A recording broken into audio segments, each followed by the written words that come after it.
I came here to protect my father-in-law and mother-in-law. How long is Jennifer going to rely on her parents? There's nothing good about mooching off your family home for employment. Please leave immediately. I was momentarily stunned by the sight of my sister-in-law, Kate, pointing at the door and fuming. Then my anger started to build, distorting my face. Kate was trying to kick me out of my family home while hiding her own actions. I couldn't let that slide. My name is Jennifer. I work as a web writer while living at home. I've been blogging since college and it's become a source of income. I love writing, so I pitched my blog to my favorite websites and got hired as a web writer. I had been working from home, living alone in an apartment since my college days until a few years into my career. Then, my dad got into a car accident and became wheelchair-bound. My dad, who's always been upbeat and positive, quickly learned how to operate an electric wheelchair and continued to live happily. However, our family home wasn't wheelchair-friendly. Since I had no desire to get married, I suggested moving in with my parents. They agreed, so I promptly bought a new home. I chose a unit in what's called a luxury apartment building. The reason? It's connected to a train station and shopping mall, and it's a barrier-free environment, making it easier for my dad to get around. My parents loved the new home, and I felt great about being able to do something good for them. We were enjoying peaceful days together until my brother John's marriage turned everything upside down. Kate, the woman John married, was someone he met at a bar. Tall and stunningly beautiful, Kate seemed out of reach for my inexperienced brother. John was thrilled to have made it to marriage with someone like her. My parents and I genuinely celebrated their wedding, as Kate had always acted polite and sensible. But after the wedding, Kate started visiting our home more frequently. "Your home is really lovely. The view is always so beautiful, I'm jealous." Kate would always say this while looking out the window. We didn't intentionally choose a high floor, but at the time of purchase, only the top floor was available. Kate seemed very envious of this and started visiting uninvited every 3 days, which honestly bothered me. I have a workspace in the house, and Kate would barge into my room without hesitation. Whenever she saw me at my computer, she'd say, "Playing around again. Looks fun," making snide comments when my parents couldn't hear. I had told Kate that I earned my living as a web writer and blogger, but she retorted, "There's no way you could afford such a nice house doing that. I'm not fooled, you know." Apparently, Kate isn't familiar with the online world. She seemed unaware that some bloggers and web writers live in even nicer homes and travel the world while working. So to Kate, it looked like I was just another person financially dependent on their parents. At first, Kate hid her true colors, but she gradually changed. She complained about me living at home while trying to win my parents over by helping with household chores. Especially towards my dad, Kate's behavior was commendable. Before marrying my brother, she had worked in caregiving, and she was attentive to the small inconveniences my dad might feel. Naturally, my dad was grateful to her, and if my dad was grateful, my mom also appreciated Kate. Despite it being my home, I increasingly felt like my place was being taken away. Then, one day, something about Kate's outfit caught my eye. As she was chatting amiably with my dad, I couldn't help but ask. I rarely initiated conversations with Kate, who I already disliked. So she seemed surprised and asked, "What is it?" "Are those clothes for men? They're from a famous brand, aren't they?" I had a friend who wore that same brand. He was a guy and had proudly shown off his expensive new shirt to me. After a moment of surprise, Kate said, "I like men's clothing too," with a forced smile. Wondering why she would react like that, I caught her glaring at me. "What's the matter? Is it wrong for me to wear men's clothing?" Her sudden change startled my dad, and my mom, who was sipping coffee a little distance away, froze. I was used to Kate's sharp glares, so I calmly replied, "No, it's nothing." Angrily, Kate declared, If you're going to be suspicious, then fine, I'm leaving," and abruptly stormed out. My parents were shaken, not understanding why she was so angry, but I had a bad feeling.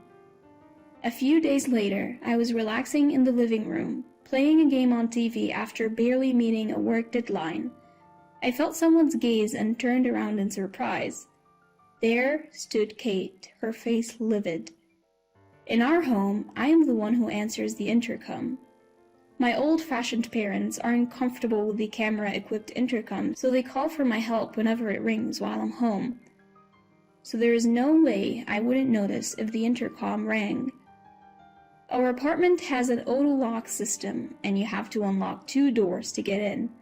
I always lock the door out of habit, so there is no chance I forgot. Shocked, I blurted out, "How did you get in?" Kate replied, "I made a duplicate key with John's. You never know when Jennifer might do something terrible to her parents." I've never done anything to harm my parents. While I'm not the most considerate person, I've never done anything so bad that Kate would need to make a spare key to burst in at any moment. My parents who noticed Kate's arrival were also surprised that she had entered the house on her own. When they asked her how she got in, she gave the same answer she gave me. My parents exchanged glances, and my dad defended me, saying, "Jennifer would never do something terrible. We're only grateful to her." But Kate loudly denied it. "No! Jennifer is already doing something terrible. She's living off of her parents' money. Aren't you ashamed to be playing games in the middle of the day?" I frowned at her sudden tirade. I had been consulting with my brother about Kate, and I thought she should be the one feeling ashamed. But her rant continued. "I came here to protect my father-in-law and mother-in-law. How long is Jennifer going to rely on her parents? There's nothing good about mooching off your family home for employment. Please leave immediately." I was momentarily stunned by Kate, who was pointing at the door and fuming. Then, my anger started to build, distorting my face. Kate must think I've discovered her secret. That's why she's trying to kick me out and cover it up. Just as I was about to speak, my brother walked into the living room. We were all surprised by his unexpected appearance, and he looked angrier than either of us. "What's going on here?" he shouted, pulling something out of his bag and scattering it. The pictures showed Kate walking arm in arm with a man who wasn't my brother, even kissing him on the street. Kate's face turned pale as she frantically gathered the photos, muttering, What is this? What is this?" The issue my brother had consulted me about was Kate's affair. She had been acting strangely lately. Despite being a home worker, she was going out every day and coming home late. She told my brother she was coming to our house every day to help with my dad's care, but she only showed up every 2 or 3 days. The answer to where she was going on other days was captured in the photos. My mom was trembling with anger as she looked at the photos. And then my dad quietly spoke. "Should we move out then?" "What?" "Kate wants this house, doesn't she? I appreciate her being kind to me, but I've noticed she's got her eye on this place. She's been secretly measuring rooms, hasn't she? Even asked my wife if the mortgage was fully paid off. The house might be too big for one person, but Jennifer would probably rent it out." "Live alone? I was planning to move in here with John." "You think I can stay with a wife who's kissing another man? No way." "Wait, it was just a fling. You are the one I love. Please forgive me." Kate clung to my brother, but he shoved her hand away, saying, "Don't touch me, you're filthy." Tears started to flow from Kate's eyes. Her face looked even more eerie because she was pretty. I thought to myself, what a scary face, as Kate directed her anger at me. "What's the deal? I thought if I kicked you out, no one would know about my affair. It's all your fault. Get out." Kate was panicking, probably not even understanding half of what she was saying. My dad was right. She wanted to take over the house. But today she suddenly switched tactics, telling me to get out, because I had commented on the men's shirt she was wearing.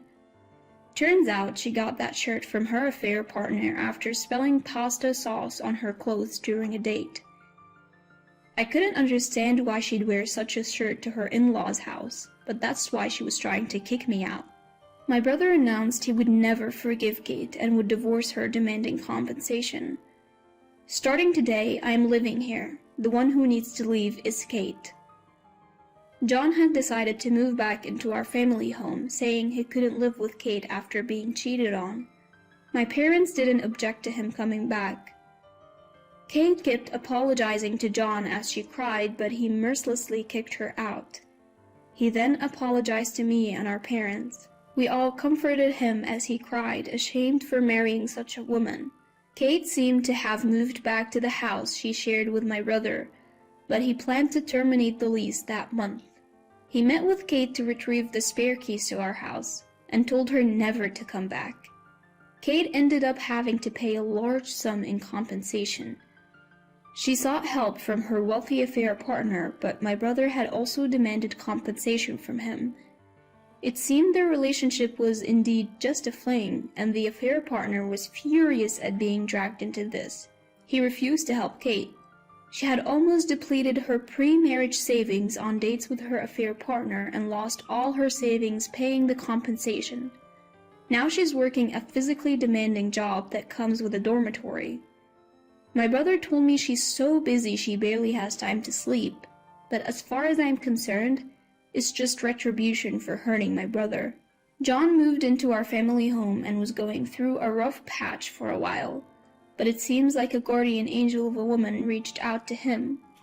He was at his favorite bar, drowning his sorrows when he started crying, thinking about how Kate had cheated on him. This woman quietly offered him a handkerchief. They had never spoken before, but she was also a regular at the same bar. She later confessed, "I had my reasons for giving you the handkerchief, but it's clear she genuinely loves my brother." When Kate found out that John had found a much kinder and wonderful partner, she was reportedly sobbing. Kate, who was always confident in her looks, was under the delusion that my brother would want to get back together with her. It's astonishing how shameless some people can be. John's new fiancé understands my freelance work and even praises me for being able to afford a luxury apartment. I can't say I mind the compliments. Given that my brother's ex was Kate, I was able to quickly accept this woman as a part of our family. Kate had tried to take over our home and hurt John, but now he's found happiness. We're all looking forward to a brighter future. My father, mother, and I have returned to our peaceful lives now that Kate is gone. My dad, who Kate used to fuss over, actually felt smothered by her and is now living more freely. I thought I had been inconsiderate in taking care of my dad, so hearing his confession was a relief. The three of us in the family now appreciate the peacefulness of our daily lives, cherishing each day's happiness, especially when my brother and his wife come to visit.